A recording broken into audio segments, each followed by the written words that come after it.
बिस्मिल्लाहिर्रहमानिर्रहीम। अस्सलाम वालेकुम। कैसे हैं आप सब? अल्लाह ताला आप सबको अपनी आफ़ियत में रखे।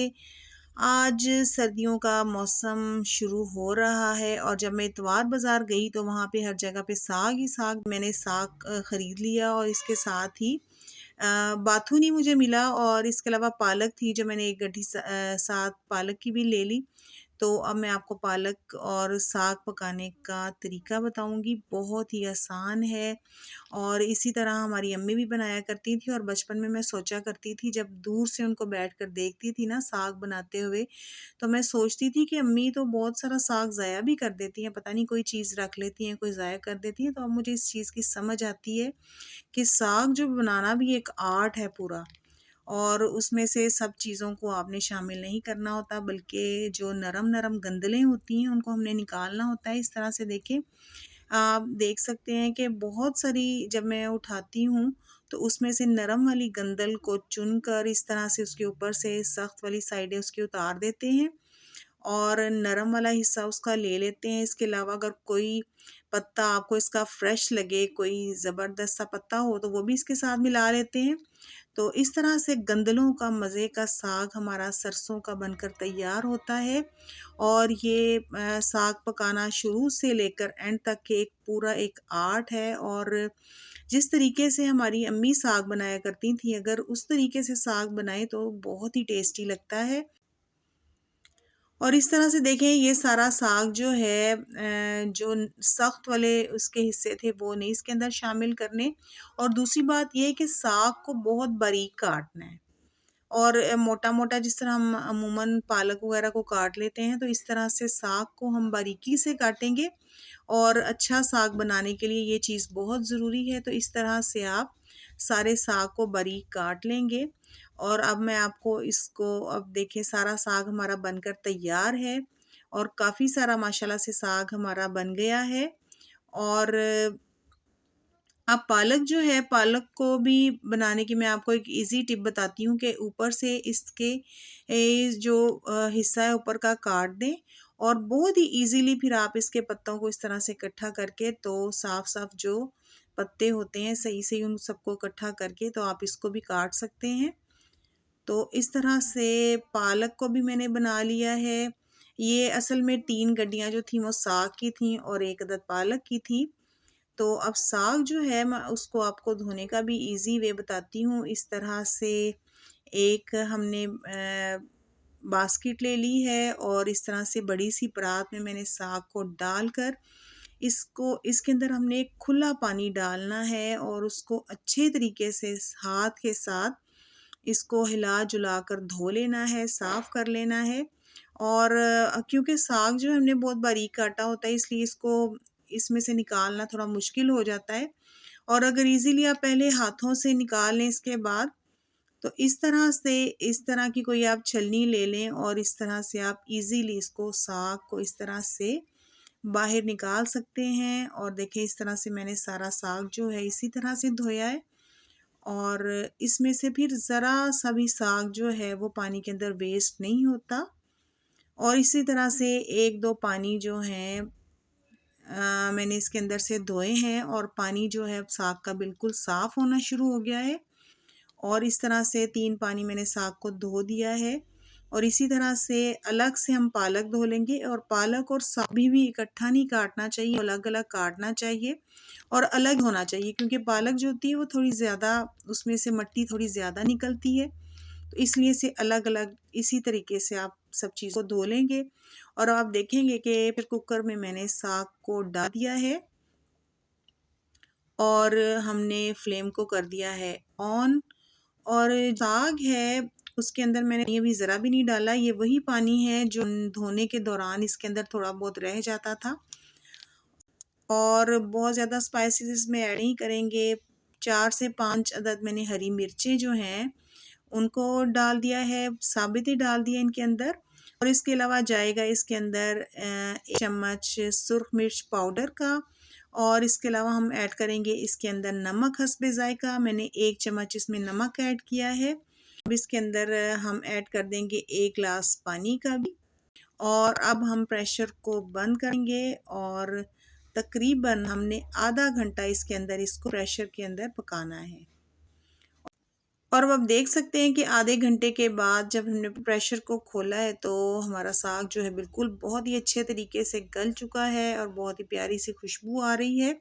और अगर इसका पानी आप उतारना चाहें तो इसको वेस्ट कर सकते हैं, लेकिन मैं इसके अंदर ही रखूँगी क्योंकि इसका टेस्ट जो है वो कड़वा नहीं है। बाज़ औक़ात साग के अंदर कड़वाहट होती है, तो आप इसका थोड़ा-सा पानी ज़ाया भी कर सकते हैं।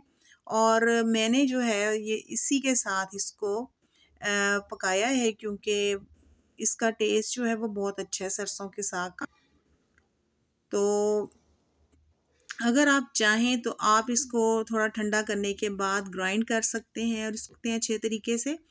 लेकिन हमारे घर में जो है वो ग्राइंड किया हुआ जो साग है वो पसंद नहीं किया जाता। मेरे हस्बैंड कहते हैं कि थोड़ा-थोड़ा इसको घोटना चाहिए इसके साथ, ताकि वो एक कुदरती सा जो इसमें टेस्ट है वो रह जाए। इसीलिए मैं आज जो है वो इस तरह की मदानी जो है बड़ी सी मेरे पास, घोटना तो नहीं है लेकिन इसके साथ मदानी के साथ बड़ा ज़बरदस्त हम इसको पीस लेंगे और इसको अच्छे तरीके से घोट लेंगे। आज हम आपको घोट कर साग दिखाएंगे कि कितना ज़बरदस्त ये देसी तरीके से बनकर तैयार होता है। और अगर आपको आसानी लगे तो आप इसको ग्राइंडर भी के अंदर भी पीस सकते हैं, तो वो भी आपका काम मिनटों में हो जाता है। तो इस तरह से हम इसको ज़मीन के ऊपर रख कर तो अच्छे तरीके से इसको पीस लेंगे और इसको मिला लेंगे। इसी के साथ ये बहुत ही ज़बरदस्त सा बारीक पीसा जाएगा। और अब मैं आपको इसकी जो लुक है दिखाती हूँ पीसने के बाद ये कैसा होता है।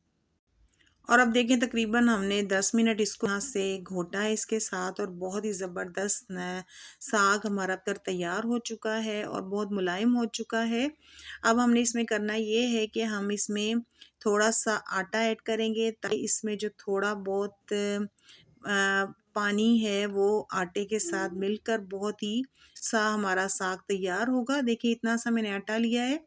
अब मैं चम्मच की मदद से डालकर दिखाऊंगी कि अभी हम इसको घोट रहे हैं और मज़ीद हम इसको करेंगे और इसके साथ साथ ही हम इस तरह से आटा जो है स्प्रिंकल करेंगे ताकि आटे के लम्स ना बने। और क्योंकि हमने चूल्हे से तो उतारा हुआ है इसलिए थोड़ा सा साग ठंडा भी हो गया है। और बिल्कुल इसी तरह से 3 चम्मच जो हैं मैंने आटे के इसके अंदर इस तरह से स्प्रिंकल किए हैं और इसको अच्छे तरीके से साथ साथ मिक्स कर दिया है ताकि आटे के लम्स ना बने। और अगर आप इसको चूल्हे के ऊपर रख कर डालेंगे ना तो ये आटा जो है फ़ौरन पक जाएगा और इसके लम्स बन जाएंगे। ये इसी पॉइंट के ऊपर हमने इसके अंदर आटा मिक्स करना है। और देखें आटा डालने के बाद बहुत ही हमारा स्मूथ सा साग बन गया है। और अब हम दोबारा से इसको चूल्हे पे चढ़ा देंगे और इसको पकाएंगे हम। और ये देखिए हमने दोबारा से चूल्हे पे पकाना स्टार्ट किया है और तकरीबन 10 मिनट हम इसको पकाएंगे। तो इसके देखिए से बबल्स बनने शुरू हो गए हैं और जो साग के छींटे जो हैं इधर उधर गिरना शुरू हो गए हैं। तो इसलिए थोड़ा सा एहतियात करना पड़ेगा। इसके अंदर आप चम्मच को हिलाते रहें और इसको थोड़ी देर पकाते रहेंगे। देखें अब इस तरह का ही हमें साग चाहिए कि इतना ही गाढ़ा इसको होना चाहिए। इस पॉइंट कर के ऊपर आकर पता चलता है बबल्स बन रहे हैं, साग के छींटे इधर उधर गिर रहे हैं और साग जो है हमारा बिल्कुल रेडी है। अब इसका मरहला तड़का लगाने का। तो तड़का जो है वो साग के अंदर बहुत ही ज़्यादा इम्पोर्टेंस रखता है क्योंकि साग का तड़का जो होता है उसी के साथ उसका टेस्ट बनता है। और हमारी अम्मी ये भी कहती हैं कि जो तड़का है ना हर चीज़ का अलग लगता है, क्योंकि हर चीज़ को हर चीज़ का तड़का लगाया जाए तो फिर टेस्ट हर सब चीज़ों का एक जैसा ही बन जाता है। इसलिए आज हम जिन चीज़ों का तड़का लगाएंगे उसमें हमने लहसुन ली है, तकरीबन 1 गड्डी लहसुन की ली है, उसको इस तरह से बारीक चॉप कर लिया है। और इसके अलावा अदरक का 1 इंच का पीस लिया है, उसको भी मैंने इस तरह से बारीक काट लिया है। और इसके अलावा हम 4-5 जो है वो लाल गोल मिर्च जो हैं वो उसके अंदर ऐड करेंगे और बहुत ही मज़े का हमारा तड़का जो है वो बनकर तैयार होगा। देखें ये हमने पैन के अंदर देसी घी डाल दिया है और देसी घी को हम कर लेंगे मेल्ट। और इसको मेल्ट होने के बाद हम इसके अंदर डाल देंगे लहसुन, अदरक और लाल मिर्च जो हैं उनको हम सुनहरा सा मर लेंगे। इस तरह से इतनी देर हम इसको पकाएंगे। और इसके अलावा अब हम साग में साथ ही मैंने धनिया भी डाल दिया था थोड़ा सा, उसको जब हमने आटा डालने के बाद थोड़ा सा धनिया भी ऐड कर दें आप। और अब जैसे ही तड़का इसका तैयार होगा तो हम इसके अंदर डाल देंगे। और जो इसमें देसी घी या ऑयल आप आपकी अपनी चॉइस है, आप बेशक ऑयल डालें बेशक देसी घी डालें, और जितनी भी क्वांटिटी आप इसमें डालना चाहें आप डाल सकते हैं। मैंने तकरीबन 1 कप इसमें डाला है देसी घी का, और क्योंकि घी जो है इसमें ज़्यादा ही अच्छा लगता है। ले जी, तड़का हमारा लग गया है और बहुत ही ज़बरदस्त देसी तरीके से हमने साग को तैयार कर लिया है। अगर इस तरीके के अलावा भी हम किसी तरीके से साग बनाएं तो उसका वो टेस्ट नहीं रहता जो एक हमें शुरू से आदत है, और ये ज़्यादा तरीका हमें बेहतर लगता है। तो अगर आपको रेसिपी अच्छी लगे तो आप चैनल को ज़रूर सब्सक्राइब कर लीजिएगा अगर आप नए हैं, और इसके अलावा वीडियो को लाइक भी कर लीजिएगा। और इसके अलावा मैंने आज मकई की रोटी भी साथ बनाई है साग के साथ, जो इसका मज़ा दुबाला करती है। तो मकई की रोटी की रेसिपी बहुत इजी तरीके से मैंने बताई है, वो आप मेरी दूसरी वीडियो में देख सकते हैं।